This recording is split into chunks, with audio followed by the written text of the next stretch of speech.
on WAVE3.com. When it comes to your health, all medical experts will tell you this. They'll say, be proactive, get ahead of it. And that's what we're going to talk about today. Floyd Memorial Hospital, the Women's Imaging Center, have a couple of experts to talk about mammography and mammograms. This is something very important, ladies, and I think this is information you will find very valuable. With me now, Sarah Leis, who is the radiology manager. Sarah, welcome to the show. Thank you. And Jill Vanfossen-Wesp. Did I get that right, Jill? You got it right. All right, she is the imaging supervisor.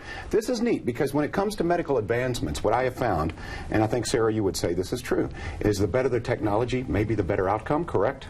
It definitely helps in the outcome. So the more technology and the more options that we have, the more it helps that radiologist and helps the doctors to find those cancers at an early stage. So any extra tool in the tool belt helps.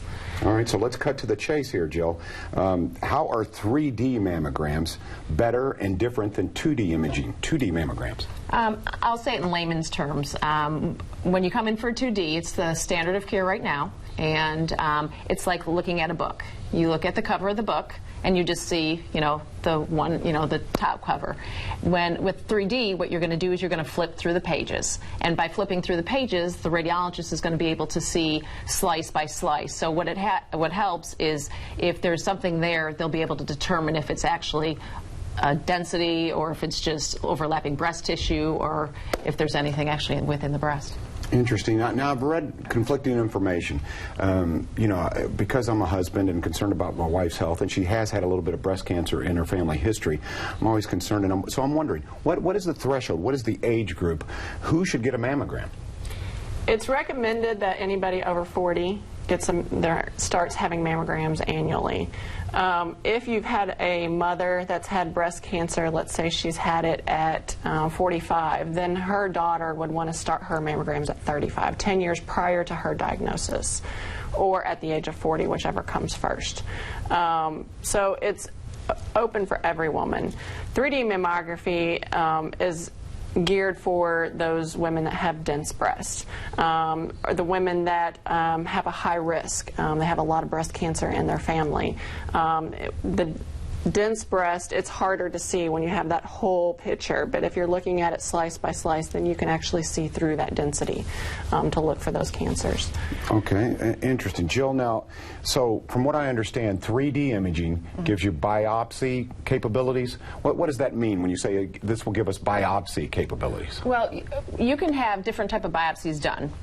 When you have your mammogram, if they do find something in the breast, like calcifications, we have what we call a stereotactic biopsy.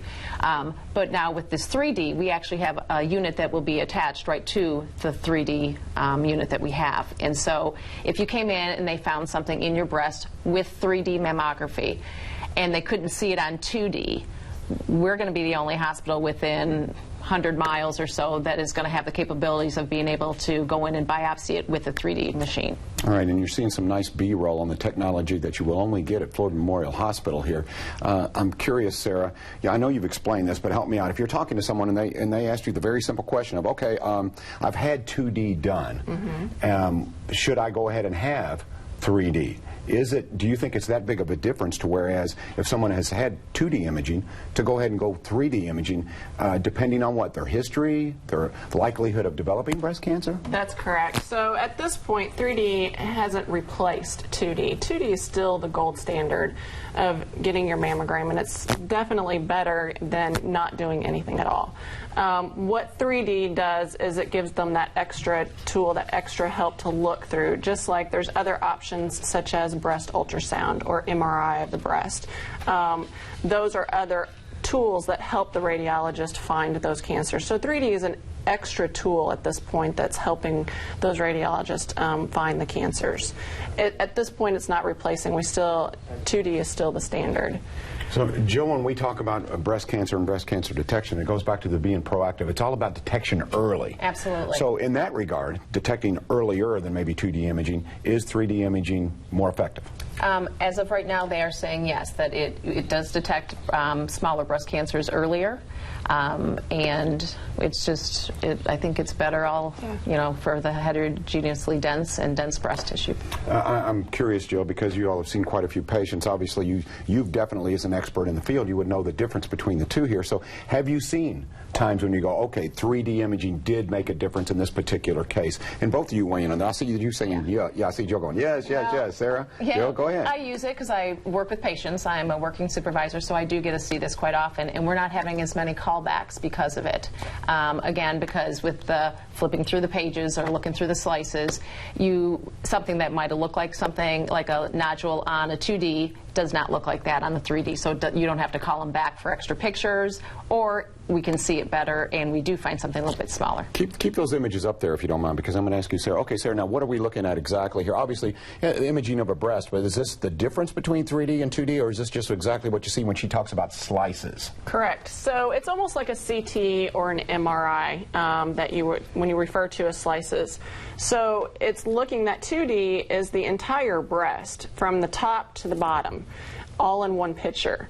Where that 3D slice, that is going down through the breast, just like if you would have a loaf of bread that you would cut slices and look at an individual slice. So where 2D, the standard is 4 pictures. The 3D, there are multiples. There's up to hundreds of pictures that they're actually using to look at the breast. So.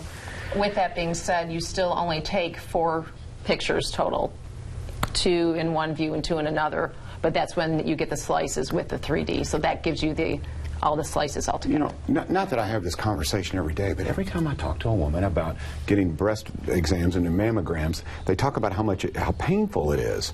So where is technology coming from there? Help me out. I see Jill going, no. Is that not the case? Well, I really think it's the individual a lot of times, because we get people in every day and it doesn't bother them. But you do have people that just have denser breast tissue, they have more sensitive breasts, that can make it a little bit more uncomfortable. But the 3D is doing the same type of compression as you would with the 2D. But I think it really depends on the person. Okay, there we go. Now you have a seminar coming up, okay? We do. So if people want more information, they can gather it here. Sarah, tell me about it. We do. On Thursday, October 22nd, from 6 to 8 p.m. at the Cancer Care Center, we have a free breast health seminar. So if you've got a strong family history or you're just wanting to know more about it, you can sign up to come, and there's a whole panel of physicians that will be there to talk and to answer questions and to give free information about genetic testing and all of the things that kind of encompasses breast and breast cancer health. So. All right. With talking about the genetic testing, we have a high-risk breast clinic through Dr. Okeke, our oncologist over at our breast cancer at the Cancer Care Center. Sorry about that. Ladies, y'all have done an excellent job. I mean, you've been incredible, and you can do the alphabet backwards. We were practicing our mics here, and she go ahead, Jill. Go ahead, show us your skills. She can do the alphabet backwards. This is weird, really weird. ZYX WVUTS RQP ONM LKJ IHGF EDCBA. Thanks, John. What a waste of brain cells right there, man. It's a thing. It's amazing. All right, coming up here, Rodgers and Hammerstein's Cinderella is in town. It is a Broadway series production, and the Wicked stepmother has promised to play nice. She's going to be on next on WAVE3 Listens Live.